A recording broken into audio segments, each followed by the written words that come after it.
Assalamualaikum warahmatullahi wabarakatuh. Kaum muslimin wal muslimat dimanapun anda berada, alhamdulillah, puji syukur kita haturkan kehadrat Allah dan Maha Ghafur atas limpahan hidayah, taufik dan inayahnya kepada kita semua. Semoga senantiasa kita mendapat kekuatan untuk terus mengabdi kepada Allah Subhanahu wa taala. Salawat dan salam mari kita pintakan semoga selamanya tercurah kepada baginda Nabi Agung Nabi besar Muhammad sallallahu alaihi wasallam, berikut para keluarganya, para sahabat-sahabatnya, tidak ketinggalan kepada kita semua sebagai umatnya, amin ya rabbal alamin. Hadirin kaum muslimin wal muslimat dimanapun anda berada, kali ini kami kru channel Asep Jalaluddin Bani Syahir akan menjelaskan perjalanan hidup Rasul yang agung Muhammad sallallahu alaihi wasallam dari kelahiran hingga detik-detik terakhir. Kisah perjalanan ini dibaca dan diambil dari kitab Rahiqul Makhtum yang membahas tentang sirah nabawiyah yang ditulis oleh seorang Syekh Sofiyur Rahman Al-Mubarak Furi yang diterjemahkan oleh saudara Hanif Yahya LC.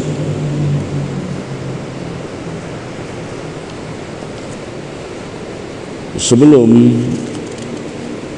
kami jelaskan kelahiran baginda Nabi besar Muhammad sallallahu alaihi wasallam, akan kami jelaskan juga nasab dan keluarga besar baginda Nabi besar Muhammad sallallahu alaihi wasallam.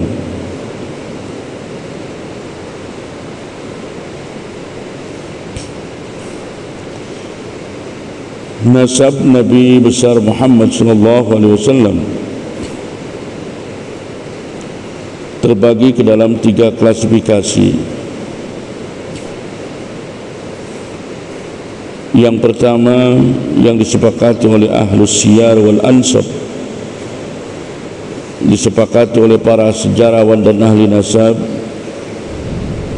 yaitu urusan nasab beliau hingga kepada Adnan.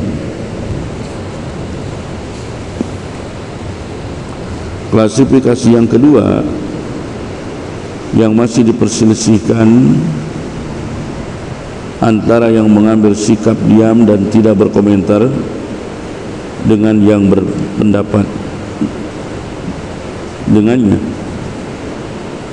yaitu urusan nasab Nabi besar Muhammad SAW antara Adnan hingga Nabi Ibrahim AS. Kemudian klasifikasi yang ketiga yang tidak diragukan lagi bahwa di dalamnya terdapat riwayat yang tidak sahih, yaitu urutan nasab beliau mulai dari Nabi Ibrahim AS hingga Nabi Adam AS.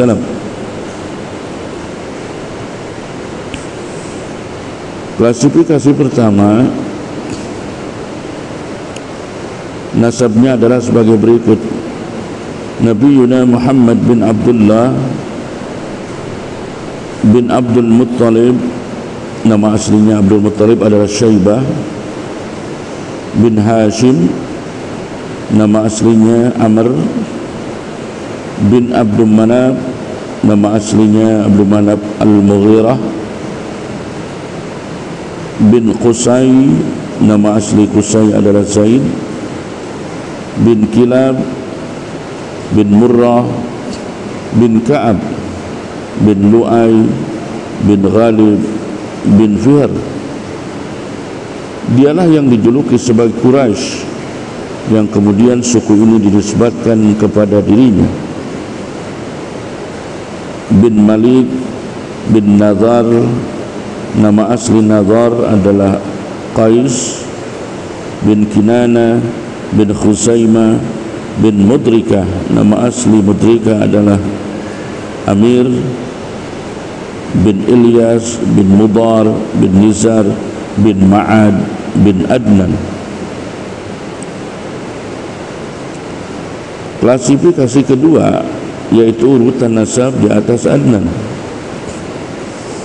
yaitu Adnan bin Ad bin Khumaisi bin Salaman bin Awush bin Buz bin Kimwal bin Ubay bin Awam bin Nashid bin Hazan bin Baldas bin Yadaf bin Tabiq bin Jahim bin Nahish bin Makhi bin Id bin Ad bin Abqar bin Ubaid bin Addi'a bin Hamdan bin Sunbur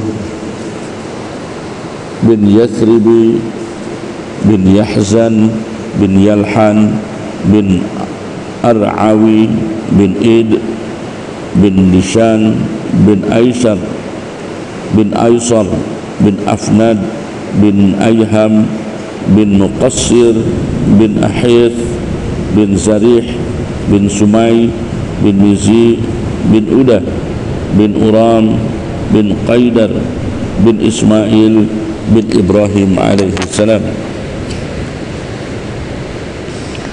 Kemudian klasifikasi ketiga yaitu urutan nasab dari Nabi Ibrahim, yaitu Ibrahim alaihissalam bin Tarikh, nama aslinya adalah Azar bin Nahur bin Saru atau Saru bin Ra'u bin Falikh bin Amir bin Salikh bin Arfakh Shad bin Arfakhshad bin Sam bin Nuh bin Lamik bin Mutawashlikh bin Akhnuh. Ada yang mengatakan bahwa dia adalah Nabi Idris alaihissalam bin Jarid bin Mihlail bin Qaynan bin Anusha bin Syith bin Adnan bin Adam alaihissalam.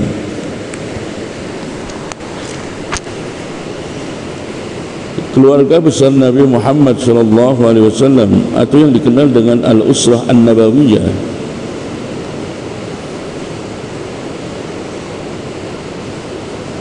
lebih dikenal dengan sebutan Al-Usrah Hashimiyah karena dinisbatkan kepada kakak beliau yaitu Hashim bin Abu Manaf.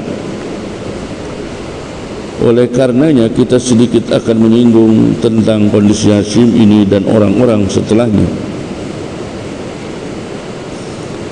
Kakek Hashim, sebagaimana telah kita singgung bahwa Hashimlah orang yang bertindak sebagai penanggung jawab atas penyediaan air minum atau siqayah dan penyediaan makanan atau rifadah untuk jemaah haji dari keluarga Bani Manaf ketika terjadi kompromi antara Bani Abdi Manaf dan Bani Abdiddar dalam masalah pembagian wewenang antara kedua belah pihak. Hashim dikenal sebagai orang yang hidup berkecukupan dan bangsawan besar. Dialah orang pertama yang menyediakan as-sarid, semacam roti yang diremukkan dan disiram kuah. Ini merupakan makanan paling mewah di kalangan mereka. Kepada para jemaah haji di Mekah,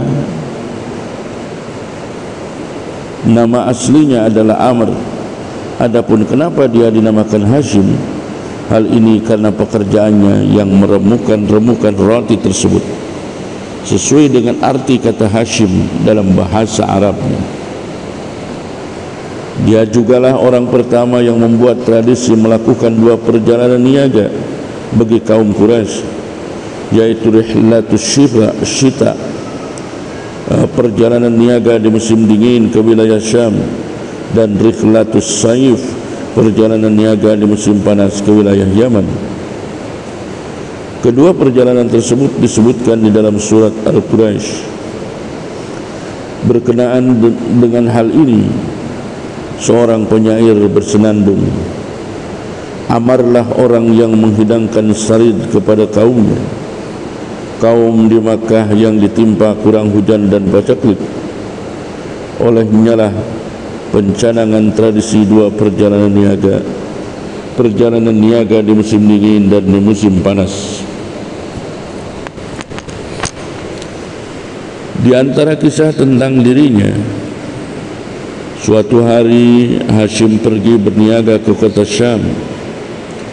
Namun ketika tiba di Madinah, dia menikah dengan Salma binti Amr, salah seorang putri Bani Adi bin An-Najjar. Dia tinggal bersama istrinya untuk beberapa waktu, kemudian berangkat ke negeri Syam. Sementara istrinya ditinggalkan bersama keluarganya dan sedang mengandung Abdul Muttalib di dalam perutnya.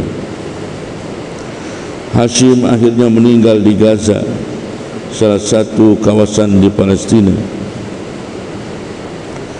Istrinya Salma melahirkan putranya Abdul Muttalib pada tahun 497 Masehi.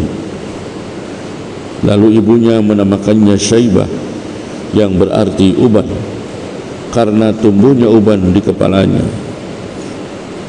Salma mendidik anaknya di rumah ayahnya Amr di Yasrib, sedangkan keluarganya yang di Mekah tidak seorang pun dari mereka yang mengetahui perihal dirinya.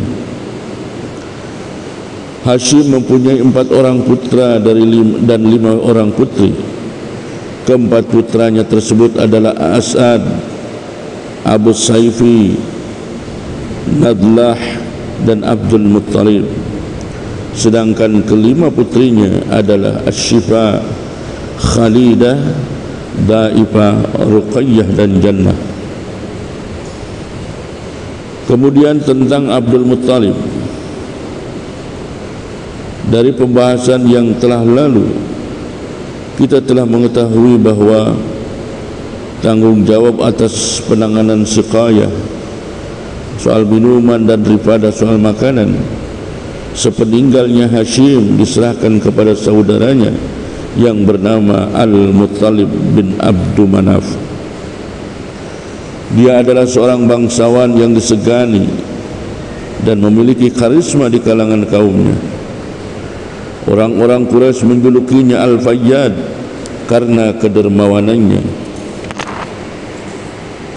Sebab makna kata Al-Fayyad adalah orang yang dermawan dan murah hati. Ketika Syaibah alias Abdul Muttalib menginjak usia 7 tahun atau 8 tahun lebih, Al-Muttalib pamannya mendengar berita tentang dirinya.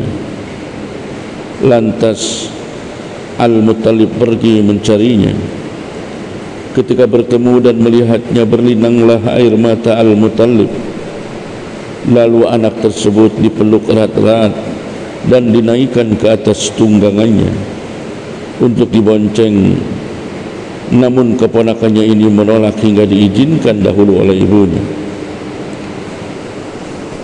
Pamannya Al-Muttalib kemudian memintanya agar merelakan keponakannya tersebut pergi bersamanya. Tetapi ibunya menolak permintaan tersebut. Al-Muttalib lantas bertutur, sesungguhnya dia akan berangkat menuju tahta ayahnya, yaitu Hashim, menuju tanah haram. Barulah kemudian ibunya mengizinkan anaknya dibawa. Al-Muttalib membawanya ke Mekah dengan memboncengnya di atas onta.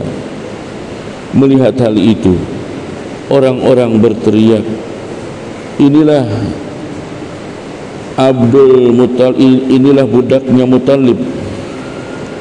Maksudnya mereka mengira yang dibawa Al-Muttalib bukan keponakannya, tapi budaknya. Al-Muttalib memotong sembari berkata, celakalah kalian, dia ini anak saudaraku Hashim, yang namanya Abdul Muttalib. Akhirnya tinggal bersamanya hingga tumbuh dan menginjak dewasa. Selanjutnya Al-Muttalib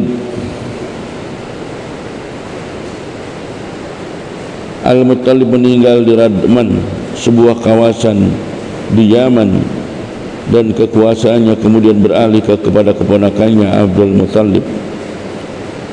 Dia menggariskan kebijakan terhadap kaumnya persis seperti yang digariskan oleh nenek-nenek moyangnya terdahulu. Akan tetapi dia mendapatkan kedudukan dan martabat di hati kaumnya yang belum pernah dicapai oleh nenek-nenek moyangnya terdahulu. Dia dicintai oleh mereka dan wibawanya di hati mereka semakin besar. Ketika Al-Muttalib meninggal dunia, Naufal menyerobot dan merampas mahkota kekuasaan keponakannya tersebut. Karena itu dia lantas meminta pertolongan kepada para pemuka Quraisy untuk membantunya melawan sang paman. Namun mereka menolak sambil sembari berkata, kami tidak akan mencampuri urusanmu dengan pamanmu itu. Akhirnya dia menulis beberapa untaian syair kepada paman-pamannya dari pihak ibunya Bani An-Nazar guna memohon bantuan mereka. Pamannya Abu Sa'ad bin Adi bersama 80 orang pasukan penunggang kuda kemudian berangkat menuju Makkah dan singgah di Al-Abtah, sebuah tempat di kota Makkah. Dia disambut oleh Abdul Muttalib yang langsung bertutur kepadanya, silakan mampir ke rumah dahulu wahai paman. Pamannya menjawab, demi Allah, aku tidak akan mampir hingga bertemu dengan Naufal. Lantas dia mendatanginya dan mencegatnya, yang ketika itu sedang duduk-duduk di dekat Hijr Ismail bersama para sesepuh Quraisy. Abu Sa'ad langsung menghunus pedangnya seraya mengancam, demi Rabbnya rumah ini, jika engkau tidak mengembalikan kekuasaan keponakanku, maka aku akan menancapkan pedang ini ke tubuhmu. Kemudian Naufal berkata, aku serahkan kembali kepadanya. Ucapannya ini disaksikan oleh para sesepuh Quraisy tersebut. Kemudian barulah dia mampir ke rumah Abdul Muttalib dan tinggal di sana selama 3 hari. Selama di sana dia melakukan umrah ala kaum Quraisy dahulu sebelum kedatangan Islam. Kemudian pulang ke Madinah. Menyikapi kejadian yang dialaminya tersebut, Naufal akhirnya bersekutu dengan Bani Abdi Syam bin Abdi Manaf untuk menandingi Bani Hashim. Suku Huza'ah bergerak juga untuk membela Abdul Muttalib. Setelah melihat pembelaan yang diberikan oleh Bani An-Nazar terhadapnya, mereka berkata kepada Bani An-Nazar, kami juga melahirkannya, maksudnya keturunan kami juga. Abdul Muttalib keturunan kami juga, seperti kalian, namun kami justru lebih berhak untuk membelanya. Hal ini lantaran ibu dari Abdi Manaf merupakan salah satu keturunan mereka. Mereka lalu memasuki Darun Nadwah dan bersekutu dengan Bani Hashim untuk melawan Bani Abdi Syam dan Naufal. Persekutuan inilah yang kemudian menjadi sebab penaklukan Makkah, sebagaimana yang akan dijelaskan nanti. ada dua momentum besar yang terjadi pada Abdul Muttalib berkaitan dengan Baitullah. Yang pertama, penggalian sumur Zamzam. Yang kedua, kedatangan pasukan Gaza. Ringkasan momentum yang pertama, Abdul Muttalib bermimpi dirinya diperintahkan untuk menggali Zamzam dan dijelaskan kepadanya di mana letaknya. Lantas dia melakukan penggalian itu sesuai petunjuk mimpi yang dia terima. Dan Abdul Muttalib menemukan di dalamnya benda-benda terpendam yang dulu sempat dikubur oleh suku Jurhum ketika mereka akan keluar meninggalkan Mekah. Benda-benda tersebut berupa pedang-pedang, tameng-tameng besi, dan dua pangkal pelana terbuat dari emas. Kemudian dia menempa pedang-pedang tersebut untuk membuat pintu Ka'bah, sedangkan dua pangkal pelana tersebut dia tempa menjadi lempengan-lempengan emas dan ditempelkan di pintu tersebut. Dia juga memberi minum jemaah haji dengan air Zamzam. Ketika sumur Zamzam mulai kelihatan, orang-orang Quraisy mempermasalahkannya. Mereka berkata kepadanya, izinkan kami bergabung. Lalu Abdul Muttalib menjawab, aku tidak akan melakukannya, sebab ini merupakan sesuatu yang khusus diberikan kepadaku.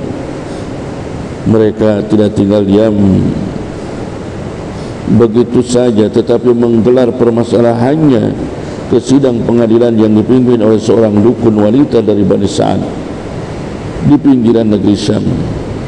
Namun dalam perjalanan mereka ke sana, bekal air habis, lalu Allah menurunkan hujan untuk Abdul Muttalib, sementara tidak setetes pun tercurah untuk mereka. Mereka akhirnya mengetahui bahwa urusan Zamzam telah dikhususkan untuk Abdul Muttalib, sehingga mereka memutuskan untuk pulang. Saat itulah Abdul Muttalib bernadar bahwa jika Allah mengaruniakan kepadanya 10 orang anak dan mereka sudah menginjak usia balik, dia akan menyembelih salah seorang dari mereka di sisi Ka'bah. Kemudian ringkasan momentum yang kedua, ketika Abraha As-Sabbah Al-Habashi, wakil umum An-Najasyi atas negeri Yaman, melihat orang-orang Arab melakukan haji ke Ka'bah. Dia membangun gereja yang amat megah di kota San'a. Tujuannya agar orang-orang Arab mengalihkan haji mereka ke sana. Niat buruk ini didengar oleh seorang yang berasal dari Bani Kinanah. Dia secara diam-diam mengendap-endap pada malam hari dan menerobos masuk ke gereja tersebut, lalu melumuri kiblat mereka tersebut dengan kotoran.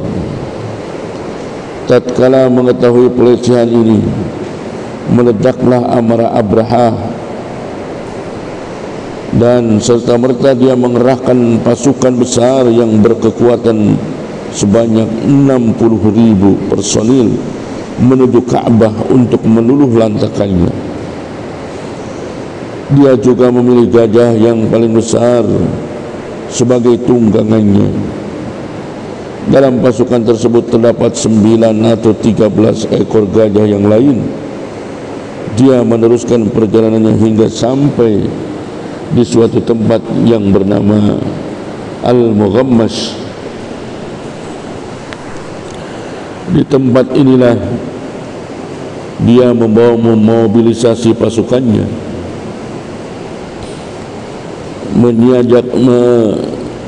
menyiagakan gajahnya dan bersiap-siap untuk melakukan invasi ke kota Mekah. Akan tetapi baru saja mereka sampai di Wadi Mahsir atau Lembah Mahsir yang terletak antara Muzdalifah dan Mina, tiba-tiba gajahnya berhenti dan duduk. Gajah ini tidak mau berdiri bila dikendalikan ke arah Ka'bah. Akan tetapi bila mereka dikendalikan ke arah selatan, utara atau timur, ia mau maju dan berjalan kecil. Sedangkan bila mereka dialihkan kendalinya ke arah Ka'bah, maka gajah tersebut duduk kembali. Manakala mereka mengalami kondisi semacam itu, Allah mengirimkan ke atas mereka burung-burung yang berbondong-bondong, sembari melempari mereka dengan batu yang terbuat dari tanah yang terbakar. Lalu Allah menjadikan mereka seperti daun-daun yang dimakan ulat. Burung tersebut semisal khattatib, burung layang-layang, dan balasan pohon murbai. Setiap burung melempar 3 buah batu, sebuah di paruhnya dan 2 buah lagi di kedua kakinya sebesar kerikil.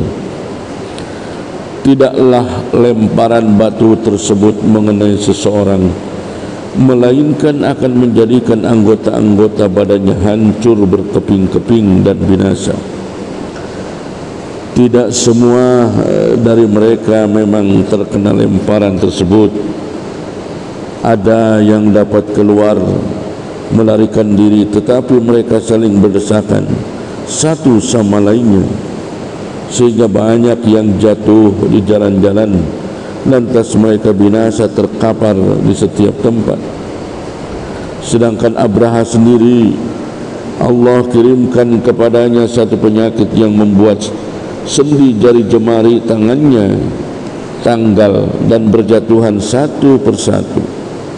Sebelum mencapai Sana'a, dia tak ubahnya seperti seekor anak burung yang dadanya terbelah hingga jantungnya terlihat, untuk kemudian dia roboh tak bernyawa. Adapun kondisi orang-orang Quraisy, mereka berpencar-pencar ke celah-celah bukit dan bertahan di puncak-puncaknya karena merasa takut atas keselamatan mereka dan dipermalukan oleh tentara bergajah tersebut. Manakala pasukan tersebut telah mengalami kejadian tragis dan mematikan tersebut, mereka akhirnya turun gunung dan kembali ke rumah masing-masing dengan rasa penuh aman. Peristiwa tragis tersebut terjadi pada bulan Muharram, 50 hari atau 55 hari menurut pendapat mayoritas sebelum kelahiran Nabi SAW. Dalam kalender Masehinya bertepatan dengan penghujung bulan Februari atau permulaan bulan Maret pada tahun 571 Masehi. Peristiwa tersebut ibarat prolog yang disajikan Allah khusus buat Nabi dan rumahnya, yaitu Ka'bah. Sebab ketika kita mengamati kondisi Baitul Maqdis, kita mengetahui bahwa kiblat itu dulu sebelum Ka'bah, Baitul Maqdis telah dikuasai oleh musuh-musuh Allah dari kalangan kaum musyrikin sebanyak 2 kali. Padahal ketika itu penduduknya beragama Islam, yakni sebagaimana yang terjadi tindakan Nabukadnezar terhadapnya pada tahun 587 sebelum Masehi dan oleh bangsa Romawi pada tahun 70 Masehi. Sebaliknya, Ka'bah tidak pernah dikuasai oleh orang-orang Nasrani, di mana mereka ketika itu disebut juga sebagai orang-orang Islam, padahal penduduk Mekah adalah kaum musyrikin. Peristiwa tragis tersebut juga terjadi di dalam kondisi di mana beritanya dapat sampai ke seluruh penjuru dunia yang ketika itu sudah maju. Di antaranya sampai ke negeri Habasyah yang ketika itu memiliki hubungan yang erat dengan orang-orang Romawi. Di sisi yang lain, orang-orang Persia masih terus memantau perkembangan mereka dan menunggu apa yang akan terjadi terhadap orang-orang Romawi dan sekutu-sekutunya. Maka ketika mendengar peristiwa tragis tersebut, orang-orang Persia ini segera berangkat menuju Yaman. Kedua negara inilah, Persia dan Romawi, yang saat itu merupakan negara maju. Peristiwa tersebut juga mengundang perhatian dunia dan memberikan isyarat kepada mereka akan kemuliaan Baitullah. Baitullah inilah yang dipilihnya untuk dijadikan sebagai tempat suci. Jadi, bila ada seseorang yang berasal dari tempat ini mengaku sebagai pengemban risalah kenabian, maka hal inilah tujuan utama dari terjadinya peristiwa tersebut, dan penjelasan terhadap hikmah terselubung di balik pertolongan Allah terhadap kaum musyrikin yang melawan kaum mukminin dengan cara yang melampaui ukuran yang ada pada dunia yang bernuansa kausalitas ini. Abdul Muttalib mempunyai 10 orang putra. Yang pertama Al-Haris, kedua Az-Zubair, yang ketiga Abu Talib, yang keempat Abdullah, yang kelima Hamzah, yang keenam Abu Lahab, yang ketujuh Al-Ghaidaq, yang kedelapan Al-Muqawwam, yang kesembilan Saffar, dan yang ke-10 Al-Abbas. Ada riwayat yang menyebutkan bahwa putra Abdul Muttalib berjumlah 11 orang, yaitu ditambah dengan seorang putra yang bernama Qudsum. Bahkan riwayat lain menyebutkan bahwa mereka berjumlah 13 orang, yakni ditambah 2 orang putra lagi yang bernama Abdul Ka'bah dan Hajla. Namun ada riwayat pula yang menyebutkan bahwa Abdul Ka'bah ini tak lain adalah Muqawwam, sedangkan Hajla adalah Al-Ghaidaq. Dan di antara putra-putranya tidak ada yang bernama Qudsum. Adapun putri-putrinya Abdul Muttalib berjumlah 6 orang, yaitu Ummul Hakim, Barrah, Atiqah, Safiyah, Arwa, dan Umaymah. Kemudian tentang Abdullah ayahanda Rasulullah sallallahu alaihi wasallam. Ibu Abdullah bernama Fatimah binti Amr bin Aidh bin Imran bin Makhsum bin Yaqzah bin Murrah. Abdullah ini adalah anak yang paling tampan di antara putra-putra Abdul Muttalib, yang paling bersih jiwanya dan paling disayanginya. Dialah yang sebenarnya calon kurban yang dipersembahkan oleh Abdul Muttalib sesuai nadarnya di atas.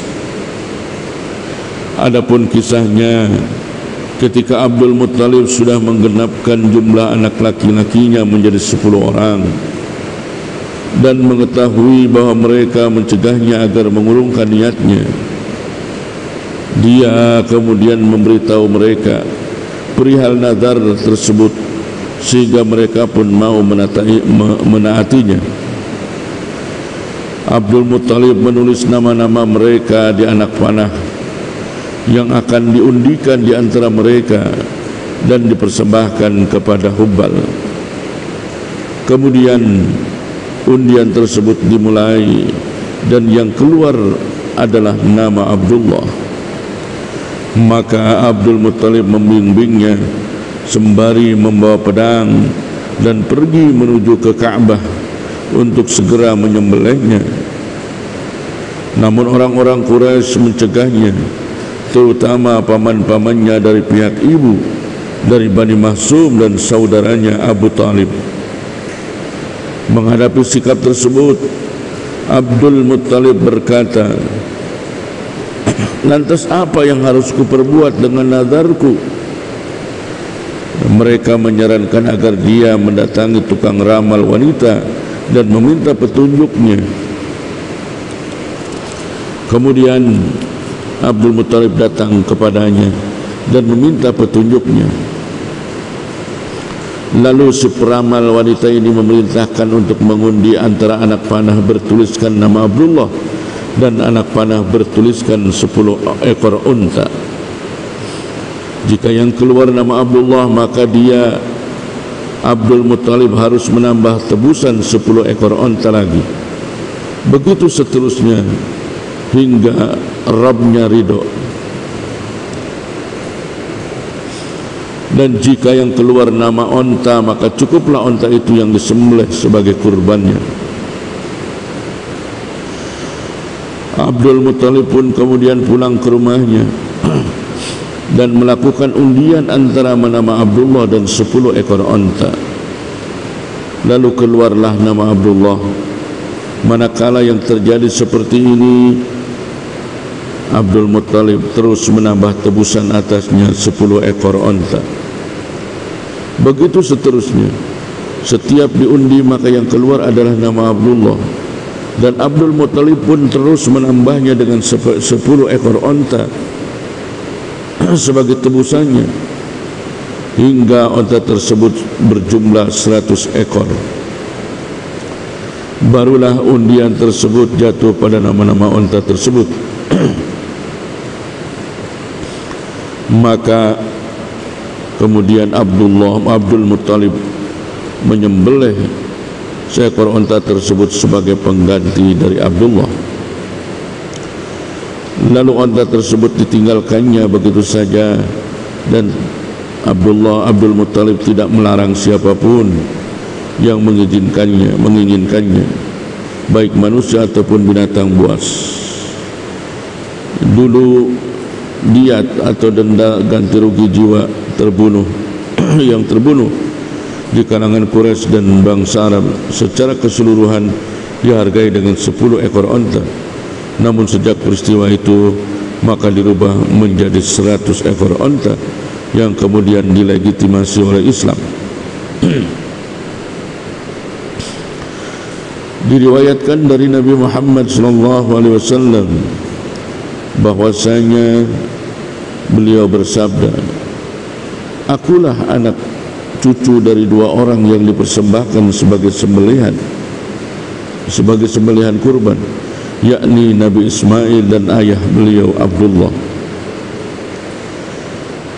Abdul Muttalib menjodohkan putranya Abdullah dengan seorang gadis bernama Aminah binti Wahab bin Abdul Manaf bin Zahrah bin Kilab. Aminah ketika itu termasuk wanita idola di kalangan orang-orang Quraisy, baik dilihat dari nasab ataupun martabatnya. Ayahnya adalah pemuka suku Bani Zahrah secara nasab dan kebangsawanannya. Abdullah pun dikawinkan dengan Aminah dan membina rumah tangga dengannya di kota Makkah. Tak berapa lama kemudian dia dikirim oleh ayahnya Abdul Muttalib ke Madinah untuk mengumpulkan atau membeli buah kurma, lalu meninggal di sana. Menurut versi riwayat yang lain, Abdullah pergi dalam rangka berniaga ke negeri Syam dengan memandu rombongan niaga kaum Quraisy. Kemudian ia singgah di Madinah dalam kondisi sakit, sehingga akhirnya meninggal di sana dan dikuburkan di Dar'an Nabighah Al-Ja'li.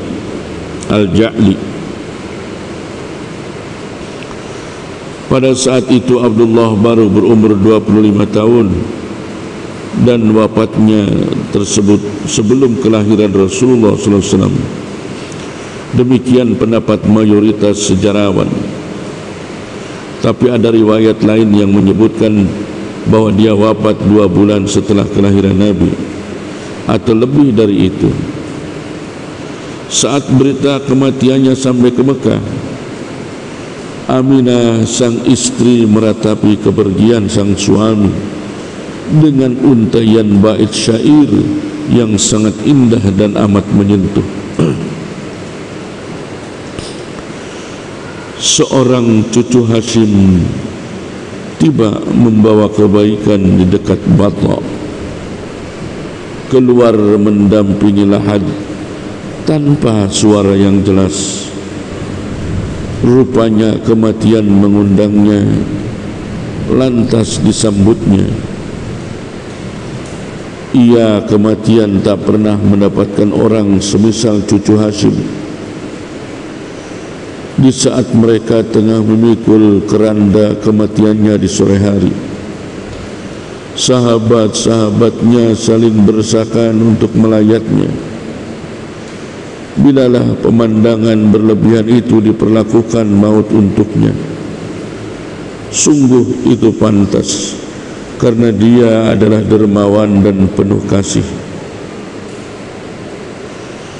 Keseluruhan harta yang ditinggalkan oleh Abdullah adalah 5 ekor onta, sekumpulan kambing, seekor budak wanita dari Habasyah bernama Barakah, yang kunyahnya, nama panggilannya adalah Ummu Aiman. Dialah yang menjadi pengasuh Rasulullah SAW.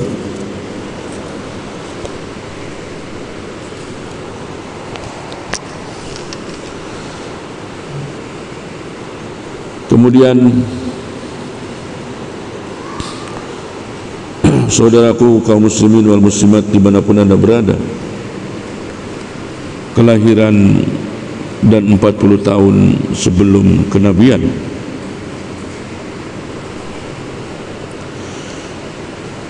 Sayyidul Mursalin, Nabi besar Nabi Muhammad SAW dilahirkan di tengah kabilah besar Bani Hashim di kota Mekah pada pagi hari Senin tanggal 9 Rabiul Awal.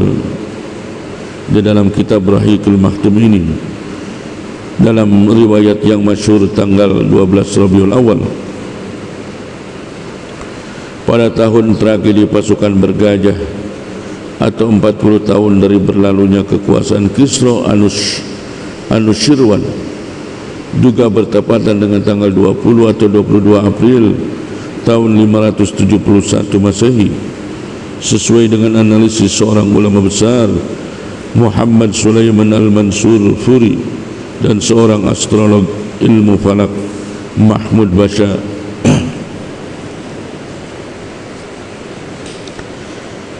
Ibnu Sa'ad meriwayatkan bahawa ibunda Rasulullah SAW pernah menceritakan, ketika aku melahirkannya dari parjiku, keluarlah cahaya yang karenanya istana-istana negeri Syam tersinari. Imam Ahmad Ad-Darimi dan periwayat selain keduanya juga meriwayatkan versi yang hampir mirip dengan riwayat tersebut. Sumber lainnya menyebutkan telah terjadi irhasat, tanda-tanda awal yang menunjukkan akan diutusnya Nabi ketika kelahiran beliau. Di antaranya jatuhnya 14 beranda istana kekaisaran Persia, padamnya api yang biasa disembah oleh kaum Majusi, dan robohnya gereja-gereja di sekitar Danau Sawa setelah airnya menyusut. Riwayat tersebut dilansir oleh At-Tabari, Al-Baihaqi dan lainnya, namun tidak memiliki sanad yang valid. Setelah beliau Nabi Muhammad SAW dilahirkan, lalu ibundanya mengirim utusan ke kakeknya Abdul Muttalib untuk memberitahukan kepadanya berita gembira kelahiran cucunya tersebut. Kakeknya langsung datang dan dalam keadaan sukacita dan memboyong cucunya tersebut masuk ke dalam Ka'bah, berdoa kepada Allah dan bersyukur kepadanya. Kemudian memberinya nama Muhammad, padahal nama seperti ini tidak populer ketika itu di kalangan bangsa Arab. Dan pada hari ke-7 kelahirannya, Abdul Muttalib mengkhitan beliau sebagaimana tradisi yang berlaku di kalangan bangsa Arab. Wanita pertama yang menyusui beliau sallallahu alaihi wasallam setelah ibunya adalah Suwaibah. Wanita ini merupakan budak wanita Abu Lahab yang saat itu juga tengah menyusui bayinya yang bernama Masruh. Sebelumnya dia juga telah menyusui Hamzah bin Abdul Muttalib, kemudian menyusui Abu Salamah bin Abdul Asad Al-Makhzumi setelah menyusui beliau Nabi Muhammad sallallahu alaihi wasallam.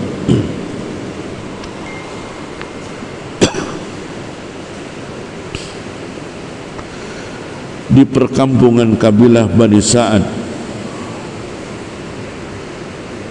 tradisi yang berlaku di kalangan bangsa Arab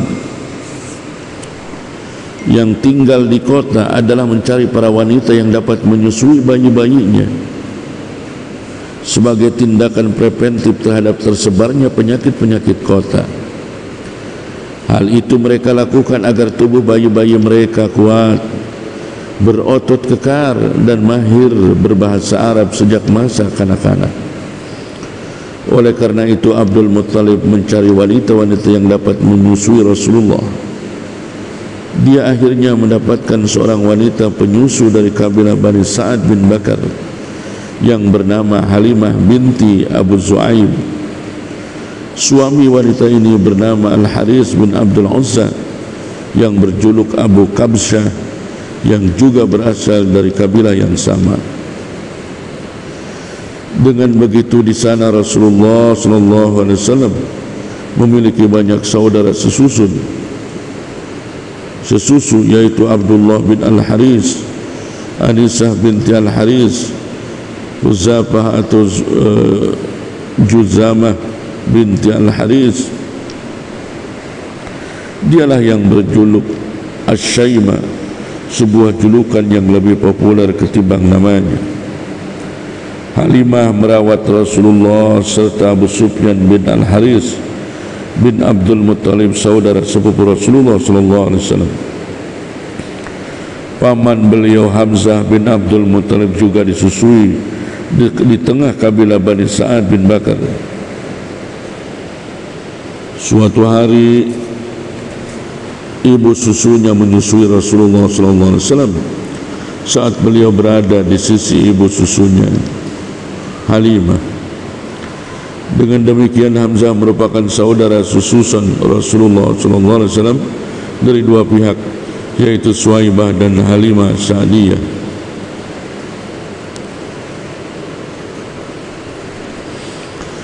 Halimah merasakan adanya keberkahan dari kehadiran Rasulullah sallallahu alaihi wasallam yang membuatnya berkisah yang aneh-aneh tentang dirinya. Untuk itu, baiklah kita biarkan dia mengisahkannya sendiri secara rinci. Ibnu Ishaq berkata, Halimah pernah berkisah bahwasanya suatu ketika dia pergi bersama suami dan bayinya yang masih kecil dan masih disusui bersama rombongan para wanita dari kalangan Bani Sa'ad bin Bakar yang sama-sama tengah mencari bayi-bayi yang akan disusui. Halimah berkisah, ketika itu sedang musim paceklik, di mana kami sudah tidak memiliki apa-apa lagi. Lalu aku pergi dengan mengendarai seekor keledai betina berwarna putih kehijauan milikku beserta seekor onta yang sudah tua. Demi Allah, tidak setetes pun susu yang dihasilkannya. Kami juga tidak bisa melewati malam dengan tidur pulas lantaran tangis bayi kami yang menangis kelaparan, sedangkan air susu di payudaraku tidak mencukupinya. Begitu juga dengan air susu onta tua kami tersebut sudah tidak berisi. Akan tetapi kami selalu berharap pertolongan dan jalan keluar. Selanjutnya aku pergi dengan mengendarai keledai betina milikku yang sudah tidak kuat lagi untuk meneruskan perjalanan, sehingga hal ini membuat rombongan kami merasa kesulitan akibat lesih dan kondisi kekeringan yang melilit. Akhirnya kami sampai juga ke Mekah untuk mencari bayi-bayi yang akan disusui tersebut. Tidak seorang wanita pun di antara kami ketika ditawarkan kepadanya untuk menyusui Rasulullah SAW, melainkan menolaknya bila diberitahu perihal kondisi beliau yang yatim. Sebab tujuan kami, rombongan wanita penyusu bayi, hanya mengharapkan imbalan materi dari orang tua si bayi, sedangkan beliau Nabi Muhammad SAW bayi yang yatim. Apa gerangan yang dapat diberikan oleh ibu dan kakeknya buat kami? Kami semua tidak menyukainya karena hal itu. Akhirnya semua wanita penyusu yang bersamaku mendapatkan bayi susuan kecuali aku. Tatkala kami semua sepakat akan berangkat pulang, aku berkata kepada suamiku, demi Allah, aku tidak sudi pulang bersama teman-temanku tanpa membawa seorang bayi susuan. Demi Allah, aku akan pergi ke rumah bayi yatim tersebut dan tidak mengambilnya menjadi bayi susuku, dan akan mengambilnya menjadi bayi susuanku. Lalu suamiku berkata, tidak mengapa bila kamu melakukan hal itu. Mudah-mudahan Allah menjadikan kehadirannya di tengah kita sebagai suatu keberkahan. Akhirnya aku pergi kepada beliau Nabi Muhammad SAW dan membawanya beserta aku. Sebenarnya motivasiku membawanya serta hanyalah karena aku tidak mendapatkan bayi susuan selain beliau. Halimah melanjutkan, setelah itu aku kembali membawanya menuju tungganganku. Ketika dia aku baringkan di pangkuanku, kedua susuku seakan menyongsongnya untuk meneteki seberapa dia suka. Dia pun meneteknya hingga kenyang. Dilanjutkan kemudian oleh saudara susuanku hingga kenyang pula. Kemudian keduanya tertidur dengan lelap, padahal sebelumnya kami tak bisa memicingkan mata untuk tidur karena tangis bayi kami tersebut. Suamiku memeriksa onta tua milik kami dan ternyata susunya sudah berisi. Lalu dia memerahnya untuk diminum. Lalu dia meminum dan aku juga ikut minum hingga perut kami kenyang. Dan malam itu adalah malam tidur terindah yang pernah kami rasakan, di mana kami tidur dengan lelap. Pada pagi harinya suamiku berkata kepada aku, demi Allah, tahukah kamu wahai Halimah, kamu telah mengambil manusia yang diberkahi. Lalu aku menimpali, demi Allah, aku berharap demikian. Kemudian kami pergi lagi. Aku menunggangi keledai betinaku dan membawa serta beliau di atasnya. Demi Allah, keledai betinaku tersebut sanggup menempuh perjalanan yang tidak sanggup dilakukan oleh onta-onta merah mereka. Sehingga teman-teman wanitaku dengan penuh keheranan berkata kepadaku, wahai putri Abu Zuhaib, ada apa denganmu? Kasihanilah kami. Bukankah keledai ini yang dulu engkau tunggangi ketika pergi? Aku menjawab, demi Allah, inilah keledai yang dulu itu. Mereka berkata, demi Allah, pasti ada sesuatu pada keledai itu. Kemudian sampailah kami di tempat tinggal kami di perkampungan kabilah Bani Sa'ad. Sepanjang pengetahuanku tidak ada bumi Allah yang lebih tandus darinya. Sejak kami pulang dengan membawa Muhammad SAW, kambingku tampak dalam keadaan kenyang dan air susunya banyak sehingga kami dapat memerahnya dan meminumnya. Padahal orang-orang tidak mendapatkan setetes air susu pun.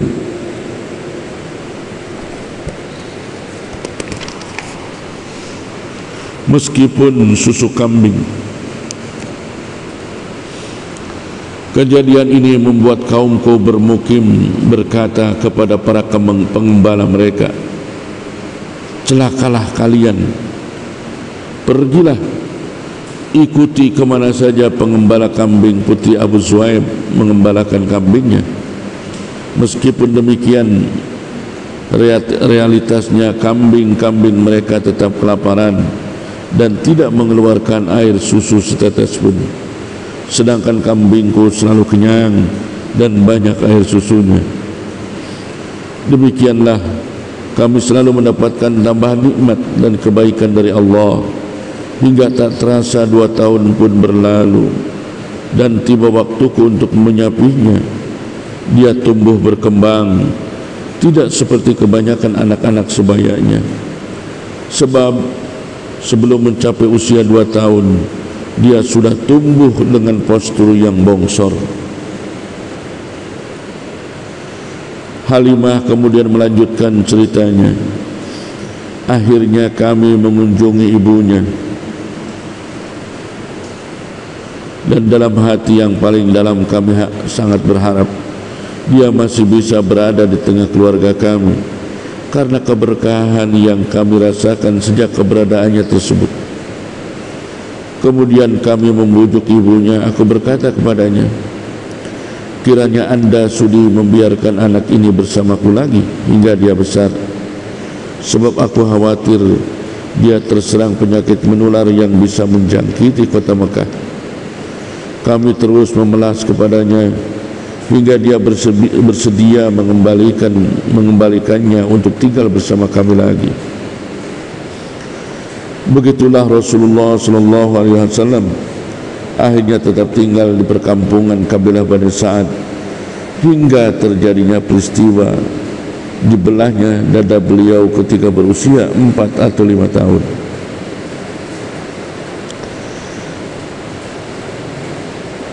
Imam Muslim meriwayatkan dari Anas bahwasanya Rasulullah SAW didatangi oleh Jibril SAW saat beliau tengah bermain bersama teman-teman sebayanya. Jibril menangkap dan merebahkannya di atas tanah lalu membelah jantungnya. Kemudian mengeluarkannya. Dari jantung ini dikeluarkan segumpal darah. Jibril berkata, ini adalah bagian setan yang ada pada dirimu, sehingga bila tetap ada ia dapat memperdayaimu. Kemudian cuci jantung tersebut dengan air zam-zam di dalam baskom yang terbuat dari emas, lalu memperbaikinya dan menaruhnya di tempat semula. Teman-teman sebaya tersebut berlarian mencari ibu susunya seraya berkata, Muhammad telah dibunuh. Mereka akhirnya beramai-ramai menghampirinya dan menemukannya dengan rauna muka yang sudah berubah. Anas perawi hadis berkata, sungguh aku telah melihat bekas jahitan itu di dada beliau sallallahu alaihi wasallam. Kembali ke pangkuan ibunda dan amat mengasihinya. Setelah peristiwa tersebut, Halimah merasa khawatir atas diri beliau sehingga dikembalikannya kepada ibundanya. Beliau tinggal bersama ibundanya sampai berusia 6 tahun. Sebagai bentuk kesetiaannya, Aminah memandang perlu untuk menziarahi kuburan suaminya di Yathrib, Madinah. Untuk itu dia keluar dari Makkah dengan menempuh perjalanan yang mencapai 500 km bersama anaknya yang masih kecil Muhammad sallallahu alaihi wasallam dan pembantunya Ummu Aiman dan mertuanya Abdul Muttalib. Setelah tinggal selama sebulan di sana, dia kembali pulang ke Mekah. Akan tetapi di tengah perjalanan Aminah terserang sakit sehingga akhirnya meninggal dunia di suatu tempat bernama Al-Abwa. Lalu Aminah kembali pulang ke Mekah. Akan tetapi di tengah perjalanan Siti Aminah terserang sakit sehingga akhirnya meninggal dunia di suatu tempat bernama Al-Abwa yang terletak antara Mekah dan Madinah. Kemudian Rasulullah SAW dibawa kembali ke Mekah oleh kakeknya. Perasaan kasih terhadap sang cucu yang yatim semakin bertambah di sanubarinya. Dan hal ini ditambah lagi dengan adanya musibah baru yang seakan menggores luka lama yang belum sembuh betul. Maka ibalah dia terhadapnya sebuah perasaan yang tak pernah dia tumpahkan terhadap seorang pun dari anak-anaknya.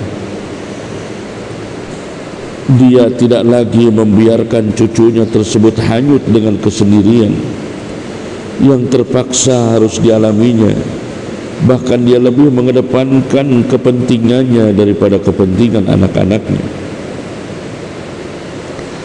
Ibnu Hisham berkata, biasanya sudah terhampar permadani yang dihamparkan untuk Abdul Muttalib di bawah naungan Ka'bah. Lalu anak-anaknya duduk di sekitar permadani tersebut hingga ia datang. Tak seorang pun dari anak-anaknya tersebut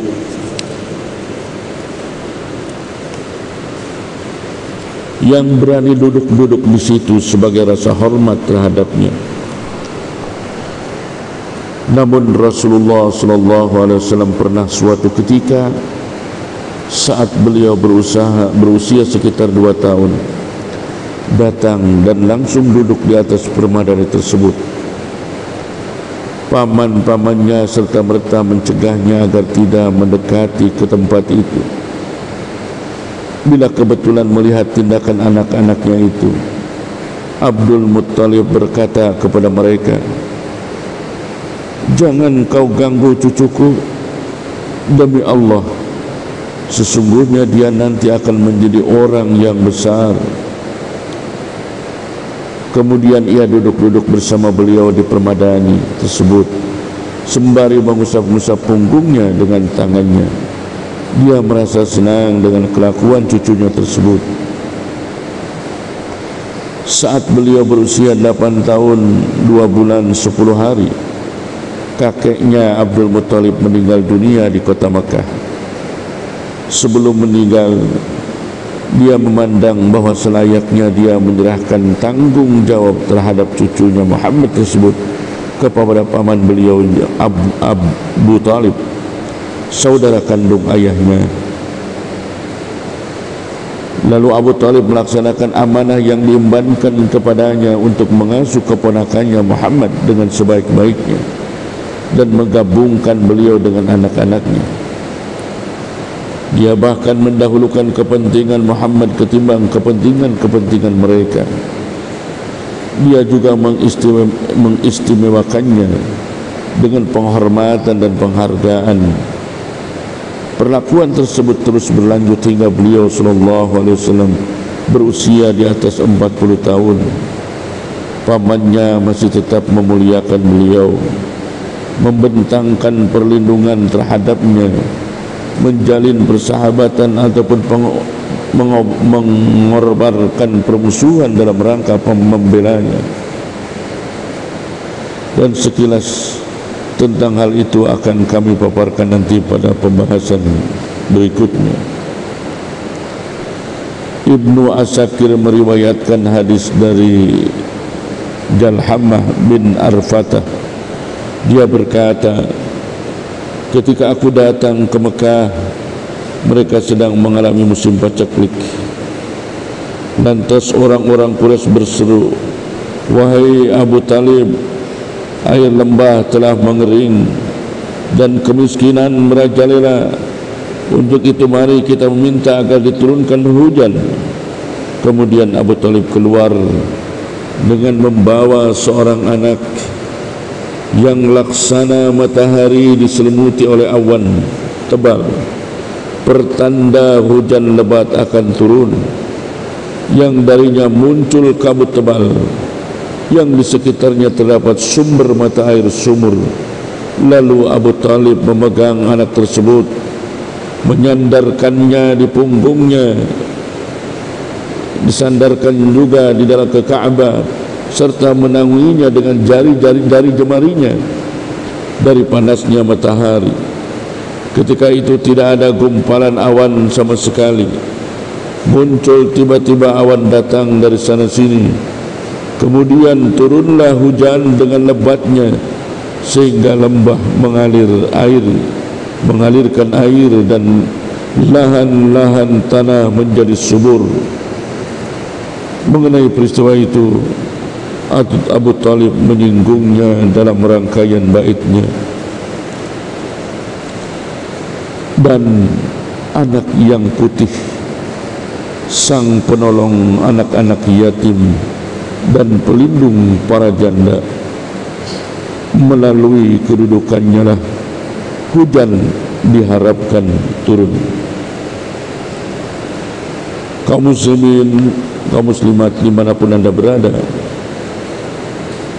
demikian sejarah yang agung mengenai sejarah Rasulullah SAW dari semenjak dilahirkannya sampai menjelang detik-detik akhir kematiannya. Dan alhamdulillah tadi juga dijelaskan tentang nasab beliau. Mudah-mudahan bermanfaat bagi kita semua. Pada bagian pertama ini dicukupkan sampai di sini, dan kita nanti akan menyambung kembali sejarah bersama baginda Nabi besar Muhammad sallallahu alaihi wasallam pada bagian yang berikutnya. Semoga pemaparan sejarah baginda Rasulullah sallallahu alaihi wasallam kali ini mendapat ridha Allah Subhanahu wa taala.